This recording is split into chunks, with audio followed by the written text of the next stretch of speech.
Hi, good day. This is Coach Moo. I hope you had a great week. I definitely did. And if you didn't, I pray that this word encourages your heart to make sure you turn things around. And today we're going to get in the word. And our key phrase today is making mad moves. Mad moves, not angry, but mad in the sense of turn on a dime type of moves.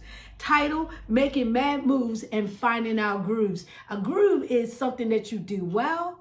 It also could be a rut, but in this case, we're talking about something you do well. And also, it is also talking about those finding your crew, those who groove with you.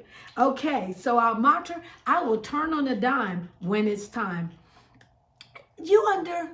Ever be in a situation where things are tight and you're in a tight situation like being outnumbered or outmatched?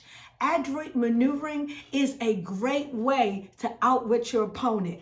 Strategy over strength. Strategy over strength beats every time. Think about it. David had a great strategy, but Goliath had the strength. And who ended up on their face and had their head cut off? So strategy beats strength every time. What is adroit maneuvering? It is handling and making skillful, clever, and resourceful moves when you need to. That's what it simply means. We may not be accustomed to the word adroit, but is this handling situations in a clever, resourceful, and skillful way? That is what we need to do when circumstances come that we're unexpected. And we'll see in the scriptures today how David did a type of adroit maneuvering, which I call mad maneuvering. And you'll see David actually faked being out of his mind in order to escape a dangerous situation where he was outnumbered and he was with a familiar and a formidable enemy and foe. He had to just do what he had to do. So he had to act like he was out of his mind. And God sometimes uses those circumstances, those scary circumstances, to show us our capabilities, our niche abilities, our calling, and also our crew who help us do what we do. And his cray display actually made him a great candidate to lead a motley crew of 400 misfit men. And they were in distress, they were in debt, and they were discontented with their lives. And sometimes learning and being able to turn on a dime when circumstances come up that's unexpected, or you had a strategy but you had to shift your tactic, that's what a maneuver is. Being able to have a strategic move or being able to shift your tactics when the situation calls for it. And God uses those things to show us who we be and who is with us as well. And doing things unorthodox and out of the box and turning on a dime is sometimes needed to shake things up, to keep things moving, and also giving us the victory. So we're going to go in the word in 1 Samuel 21, 13, 14, and pick back up and 1 Samuel 22, 1 and 2.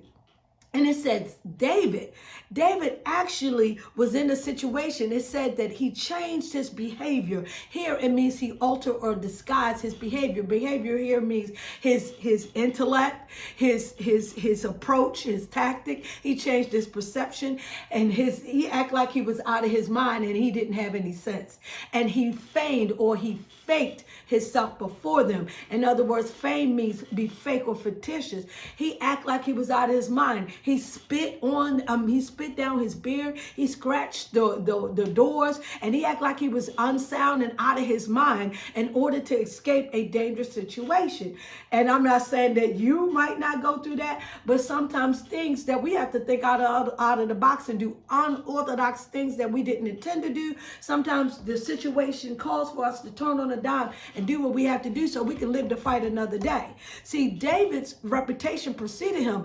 This king was presented by his commander and say, hey, David was running from Saul and Saul was trying to kill him. So David said, I'm going to go to my enemies. Now he went to actually where Goliath came from, the town of Gath. And this king was like, I got enough crazy people. Why are you bringing me somebody else that was crazy? Because they realized that David was a formidable military strategist. And so the king was like, isn't this David that they say he killed his tens of thousands? So David was outnumbered. outnumbered. So he had to act like he was out of his mind in order to get out of there. So after he got out of there by faking being out of his mind, he and a few of his people went to a cave in Adullam. And there where once they heard about what went on with him, his family, who never ever believed in him before, came down there with him, and about 400 men came and joined and left Saul's army, who were in debt and distressed and discontented. They came to follow David, and he became their leader.